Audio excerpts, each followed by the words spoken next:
Hello મિત્રો, આજના વિડીયોમાં દરેકનું સ્વાગત છે. વિડીયોની શરૂઆત કરીએ તે પહેલાં ડિસ્ક્લેમર જોઈ લેવું. આજનું બજારની પહેલાં વાતથી શરૂઆત કરીએ. ગુરુવારના આજે સવારે જ્યારે જોઈ રહ્યા છીએ ત્યારે ગિફ્ટ નિફ્ટી જે છે લગભગ 100 પોઈન્ટ જેવું અપ બતાવે છે અને અમે કાલે એક્સપાયરી હતી ત્યારે છેલ્લી અડધી કલાકમાં બજારે ખૂબ સારી એવી રિકવરી બનાવી હતી અને બજાર અપ ગયું હતું. પણ ઓલ ઓવર 25,000ની આજુબાજુમાં કન્સોલિડેટ થાય, થોડો ટાઈમ વિતાવે, કોઈ ખરાબ સમાચાર આવે તો 24,500 સુધી જઈ શકે, ઉપર 25,400 સુધી જઈ શકે. આ રેન્જની અંદર નિફ્ટી જનરલી ટ્રેડ કરે જો કોઈ વધારે લાંબી કોઈ એવા સમાચાર ન આવે કે એવી કોઈ વધઘટના અસર ન દેખાય ત્યાં સુધી. એફઆઈઆઈ જે છે એનું પણ હવે આમ જોવા જઈએ તો જનરલી એવું કહેવાય કે એફઆઈઆઈ બહુ લોંગ ટર્મ માટે ઇન્વેસ્ટ કરતા હોય છે અને વ્યવસ્થિત સ્ટડી કરી અને સારી કંપનીઓમાં એનું ઇન્વેસ્ટમેન્ટ હોય છે. પણ ખરેખર આમ જોવા જઈએ તો છેલ્લે જે એમના આંકડા છે એ પ્રમાણે એમનો પણ ટ્રેન્ડ રિટેલ ઇન્વેસ્ટર જેવો બહુ શોર્ટ ટાઈમનો કદાચ થઈ ગયો હોય એવું લાગે છે. કારણ કે એક દિવસે વેચવાલી, એક દિવસે લેવાલી, ભલે એમના સ્ક્રિપ્ટમાં કદાચ ચેન્જ થઈ જતો હશે પણ એમાં પણ મિક્સ રિએક્શન જોવા મળે છે. પણ તેમ છતાં કોઈ મોટી વેચવાલી એમના તરફથી નથી અને વેચવાલી અટકી ગઈ છે એ વસ્તુ ધ્યાનમાં રાખવી જોઈએ. બાકી તો બધો જે દરરોજનો ડેટા જે છે, કેટલું એમણે લીધું, વેચ્યું, ઇન્ડેક્સમાં કેટલું લીધું, ફ્યુચર્સમાં શું પોઝિશન બનાવી, એ ટ્રેડિંગ માટે હોય, એમને અભ્યાસ કરવાનો હોય. પણ ઇન્વેસ્ટર તરીકે આપણે એક જે ટ્રેન્ડ કહેવાય એ ટ્રેન્ડને આપણે ફોલો કરતા હોઈએ તો કમસે કમ એફઆઈઆઈ જે છે ઇન્ડિયા માટે વચ્ચે જે એવી વાત હતી કે કદાચ નેગેટિવ થઈ રહ્યા છે બીજા માર્કેટમાં, એમના પૈસા જશે, તો એટલી બધી કોઈ ચિંતા કરવાનું કારણ હોય એવું નથી લાગતું. બજારની હવે વાત કરીએ તો એક ઇન્ટરેસ્ટિંગ સ્ટોક જેની આપણે છેલ્લા વિડીયોમાં વાત કરી હતી, શુગર સેક્ટરનો સ્ટોક છે અને કંપનીનું નામ છે EID Parry. બહુ ઘણા સમય પહેલાં, લગભગ આ ચેનલનો પહેલો વિડીયો બનાવ્યો ત્યારે EID Parryના સ્ટોકની ચર્ચાથી જ આપણે શરૂઆત કરી હતી. ત્યારે આપણે એની ડિટેલ ચર્ચા કરી હતી, ગ્રુપ કયું છે, બિઝનેસ વાઇઝ એનો ઘણી બધી ચર્ચાઓ એમાં લીધી હતી. એટલે આજે વધારે પડતો ડિટેલમાં નહીં લઈએ પણ ફરી એક વખત કેટલીક બાબતોનો રિવ્યૂ લઈ લઈએ કે મુરુગપ્પા ગ્રુપની આ કંપની છે અને પ્રમાણમાં ખૂબ સારું એવું ગ્રુપ જે છે રેપ્યુટેશન ધરાવે છે.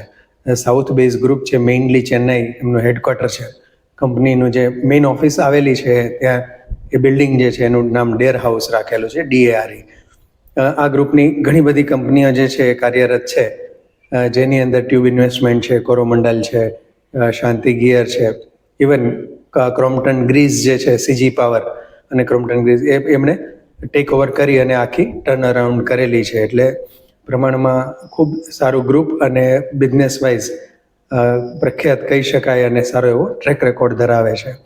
આમ જોવા જઈએ તો EID Parry તો ખરેખર ઇન્ડિયામાં જ શુગર બનાવવાવાળી પહેલી મિલ હતી અને ખૂબ જૂની છે. એમ આઝાદી પહેલાંથી જ કંપનીનું કામકાજ છે, બહુ જૂની કંપની છે.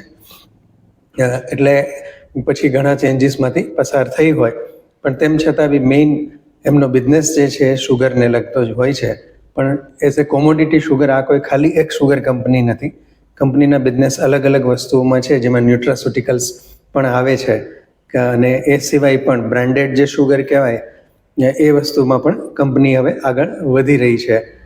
રેણુકા શુગરને તો તમે સ્ટડી કરો તો ખબર પડે કે ઇન્ડિયામાં શુગર જે છે એ ખાલી કોમોડિટી તરીકે વેચાતી હતી, એને બદલે બ્રાન્ડથી એમણે જે આખો ચેન્જ કરી, એમણે રિવોલ્યુશન લાવી અને બ્રાન્ડથી માર્કેટમાં મૂકી અને પોતાની બ્રાન્ડ એસ્ટાબ્લિશ કરી.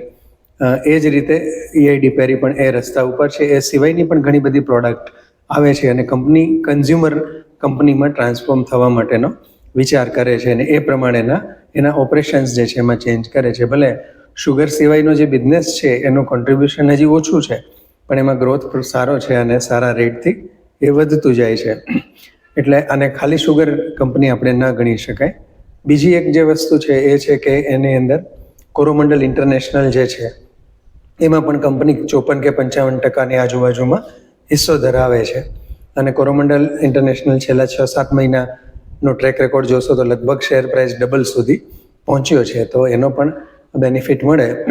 અને પહેલા વિડીયોમાં આપણે એનું હોલ્ડિંગ ને એની વેલ્યુએશન પ્રમાણે માર્કેટ કેપ કેટલું થાય એ પ્રમાણે આપણે ગણતરી કરી છે. તો ઘણો બધો EID Parryનો સ્ટોકની જે પ્રાઇસ છે એમાં ઘણો હિસ્સો કોરોમંડલનો આવે જ, બહુ મોટો મેજર હિસ્સો પણ ગણી શકાય, કારણ કે 50-55% સ્ટેક એટલે ઘણો મોટો થાય. એટલે આ રીતે કંપનીનું બેકગ્રાઉન્ડ છે. તો એઝ એ ઇન્વેસ્ટર અને લોંગ ટર્મ ઇન્વેસ્ટર તરીકે આપણે 2-3 વસ્તુઓ જે જોતા હોય કે પ્રમોટરનું બેકગ્રાઉન્ડ, તો એ ઓલરાઈટ કંપનીનો બિઝનેસ કાયમ માટે રહેવાનો છે અને ભવિષ્યમાં કંપની સારા એવા બિઝનેસમાં ફોરે કરે છે કે એમાં આગળ વધે છે. અને એ સિવાય ત્રીજી વસ્તુ જેની હવે આપણે ચર્ચા કરીએ, ફાઇનાન્શિયલ્સ. તો ફાઇનાન્શિયલ્સમાં કંપનીનું રિઝલ્ટ હમણાં જ આવ્યું, આ છેલ્લા માર્ચ ક્વાર્ટરનું રિઝલ્ટ પ્રમાણમાં સારું છે. ગયા ક્વાર્ટર કરતાં ઓછું આવ્યું, પણ દર વર્ષે જે માર્ચ ક્વાર્ટરનું કંપનીનું YOY રિઝલ્ટ આવે એ રિઝલ્ટમાં સારો એવો રેવન્યુ ગ્રોથ પણ છે અને પ્રોફિટ ગ્રોથ પણ જોવા મળ્યો છે. પણ તેમ છતાં કેટલીક ચર્ચા એટલે કરી લઈએ કે આ એક સાયક્લિકલ કંપની છે, એટલે રિઝલ્ટ સારું આવ્યું છે અને પીઈની દ્રષ્ટિએ જોવા જઈએ તો થોડું ઘણું ઓવર વેલ્યુએશન કહેવાય, બહુ વધારે નથી, કારણ કે 20-22ની આજુબાજુ સુધી પીઈ છે અને સાયક્લિકલ કંપનીમાં 20થી ઉપર પીઈ હોય એટલે થોડું વિચારીને જોવું પડે. સિવાય કે કંપની ખૂબ જ કંઈક પ્રીમિયમ સેગમેન્ટમાં કે કોઈ એનો મોનોપોલી કંઈક હોય કે એ રીતનું કોઈ કામ હોય તો ઠીક છે, બાકી સાયક્લિકલ કોઈ પણ સ્ટોક હોય તો એમાં 20થી વધારેનો પીઈ જે છે એ ધ્યાન રાખવા જેવું કહેવાય, અથવા તો એમાં જસ્ટિફાઈડ ન થાય. એટલે આ અત્યારે જે પ્રાઇસ પ્રમાણે ગણીએ તો કંપની બરાબર ફેર્ડ વેલ્યુ કહેવાય છે. પણ તેમ છતાંય એક બીજી વસ્તુ છે કે છેલ્લા ઘણા સમયથી હું ટ્રેક કરું છું, પણ આ સ્ટોક તમને બહુ વધારે પડતો ઘટીને નીચા ભાવે મળે એવી શક્યતા બહુ ઓછી છે. એટલે જ્યારે પણ એમાં ઘટાડો આવે ત્યારે પોર્ટફોલિયોમાં એડ કરી શકાય એવું મેં આ રિઝલ્ટ પછી પણ પોતે ડિસાઇડ કર્યું છે. તમે તમારા ફાઇનાન્શિયલ એડવાઇઝરની સલાહ લઈને અથવા રિસર્ચ કરી અને તમારો નિર્ણય લઈ શકો છો. પણ એનું છેલ્લું આ રિઝલ્ટ જે છે એની વેઇટ કરતો હતો, એટલે રિઝલ્ટ આવી ગયા પછી એનું એનાલિસિસ ફરીથી એક વખત કરી અને કેટલીક વસ્તુઓ આપણે સામે મૂકી છે.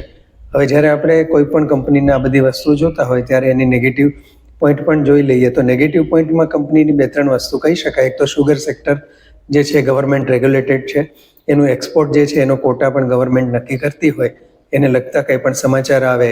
ઇથેનોલ બ્લેન્ડિંગ માટે પણ ગવર્મેન્ટની પોલિસી જે છે એમાં પણ ઘણી વખત કંઈક ને કંઈક ફેરફાર આવે, કારણ કે શુગર ફેક્ટરી અથવા શુગર કંપનીઓ ઘણી એવી કંપની છે કે જે શુગરમાંથી કંઈ પણ કમાતી નથી, ફક્ત એમનું જે કંઈ પ્રોફિટ કે જે કંઈ આવે છે એ ઇથેનોલના પ્રોફિટમાંથી આવે છે, જે એની બાય પ્રોડક્ટ હોય એમાંથી.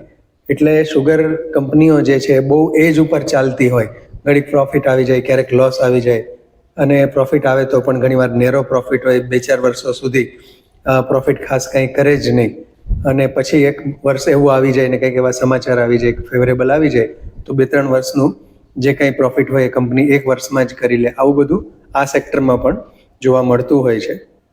છતાં પણ એ બીજા બધા સ્ટીલ ને મેટલ ને એટલા બધા સાયક્લિકલ નથી હોતા, કારણ કે શુગર જે છે આમ કોમોડિટી છે, પણ છતાંય હવે એમાં પણ પ્રમાણમાં સ્ટેબિલિટી છે, એટલે જ ઘણી શુગર કંપનીઓ જે છે એ પ્રમાણમાં સારું અથવા તો ઠીક કરી રહી છે. અધરવાઇઝ બાકી એક સમય એવો હતો કે શુગર કંપનીઓ મોટા ભાગની બધી લોસ કરતી હોય એવું તમને દરેક રિઝલ્ટ વખતે જોવા મળતું હતું. પણ હવે સિનારીઓ આખો થોડો ચેન્જ થયો છે. ગવર્મેન્ટ પણ થોડું ઘણું પ્રોત્સાહન આ રીતે આપે છે. તો આ સ્ક્રિપ્ટ જે છે EID પેરી એના માટેનો વ્યૂ જે છે આપણે અહીંયા રજૂ કર્યો. ભાવની વાત કરીએ તો આમ તો જ્યારે વિડીયો બનાવ્યો ત્યારે 700 ઉપર ટ્રેડ કરતો હતો, હવે 900થી માંડીને 1000 સુધી, 1000માં થોડું બાકી છે ત્યાં સુધી જઈ આવેલો છે. પણ જ્યારથી વિડીયો બનાવ્યો ત્યારથી માંડીને અત્યાર સુધીમાં ક્યારેય પણ એ પ્રાઇસથી બહુ ખાસ નીચો મળતો હોય એવું બન્યું નથી. એટલે આ રેન્જમાં ટ્રેડ કરે છે અને પ્રોસ્પેક્ટ ઘણા સારા છે. પર્સનલી મારા પોર્ટફોલિયોમાંથી 1200 ઉપર જ્યારે જાય ત્યારે એનું હોલ્ડિંગ થોડું ઓછું કરવું એવો વ્યૂ હું અત્યારે રાખીને ચાલું છું. પછી તો ક્વાર્ટરના રિઝલ્ટ પ્રમાણે, પરિસ્થિતિ પ્રમાણે આપણે નિર્ણય લેતા હોઈએ છીએ. તો મિત્રો, આ વિડીયો કેવો લાગ્યો એ કોમેન્ટમાં અવશ્ય જણાવજો. વધુને વધુ મિત્રો સાથે શેર કરજો, લાઇક કરજો અને સબસ્ક્રાઈબ કરજો. જય હિન્દ.